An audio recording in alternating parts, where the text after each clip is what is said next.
what are the ways on your side? What are the ways to minimize, or to improve our natural lifestyle? I think it's just making an effort to get outside in nature more often. You talked about having plants in your house and wanting to bring that in. So that is a good way to do it as well. But just you can combine spending time in nature with movement by going and taking a walk, or if you're up to it, a run, just going and doing things outside. Maybe you like to you do yoga, do your yoga outside, Yeah. and let that be that way you're getting double benefit from the activity. I do just feel strongly that it's important to get outside a couple times a day if you can, and breathe. Mm, That's the other big one. We tend to breathe very shallow and focus. We're not paying attention, not focusing on breathing. And when you start to breathe very deeply all the way down into your belly, if you do that too often and you're not accustomed to it, you can kind of feel lightheaded. yeah. But that's just a sign that you need to be doing it more. Yeah. And so I often recommend to my clients breathing is an excellent way of reducing your stress levels. So breathing, taking a time for a breathing break every hour, 2 minutes every hour, just stop and close your eyes and relax and take deep breath in and hold it for a few counts and then let it go out again.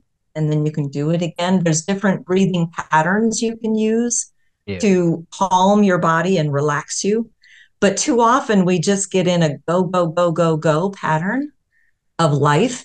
And it keeps our body in fight or flight nervous system, the sympathetic nervous system, which doesn't allow for healing. Mm, So cancer patients especially need to make sure they're putting their bodies in parasympathetic mode, which allows for resting and digesting and healing. yeah. Super. That's a key.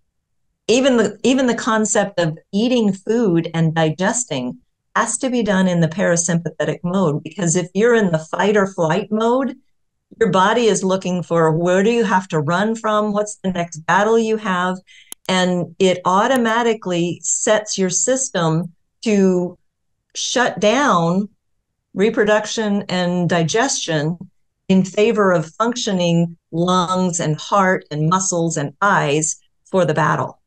Mm, So you need to purposely stop and take some breaths and calm your body down just to eat and make sure it's going to be well digested.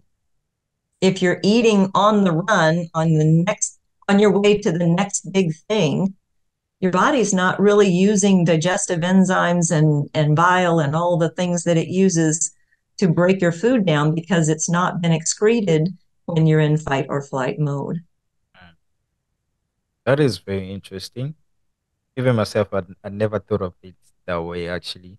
And I'm also kind of you know, I'm really not stable. I'm always on the go. So sometimes Mm, I don't like the idea of eating on the go. So I always like to, you know, reserve that time when I'm done with everything, good. which never even happens so quickly. And I get to starve sometimes, but then I always serve, uh, prioritize, finish up everything else before I can eat. But then also, it comes to a point where it gets very late, and our body, I don't know, you are very, you might have a different understanding on that.